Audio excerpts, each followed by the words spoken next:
नमस्कार, welcome to my baby care channel. तर आज आपण पाहणार आहोत घरगुती सेरेलॅक हे कसं बनवायचं आहे। त्यासाठी आपल्याला लागणार आहे 1 वाटी तांदूळ आणि अर्धा वाटी मूग डाळ। तांदूळ आणि डाळ ही मी स्वच्छ धुवून फॅनच्या हवेला 2 तास सुकवून घेतलेले आहेत। त्याचबरोबर 1 चम्मच जिरे, 1 चम्मच ओवा आणि 4 ते 5 बदाम हे आपल्याला लागणार आहेत।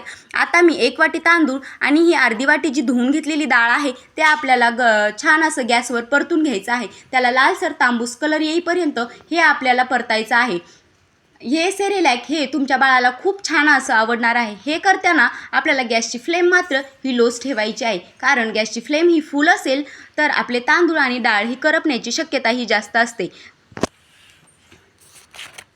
तुम्ही बघू शकता आता 10 मिनिटं झालेली आहेत। 10 मिनिटानंतर तांदूळ छान असे भाजलेले आहेत, त्याला तांबूस असा कलरही आलेला आहे। आता मी गॅस बंद करणार आहे। आता तुम्ही बघू शकता हे तांदूळ भाजून झालेले आहेत। आता आपल्याला यात बदाम, जिरे आणि ओवा आपल्याला ॲड करून घ्यायचा आहे आणि आयाची पावडर होईपर्यंत हे मिक्सरला आपल्याला बारीक करून घ्यायचं आहे।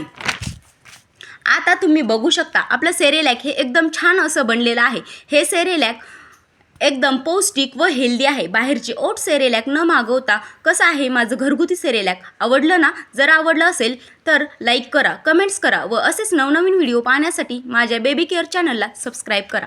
धन्यवाद।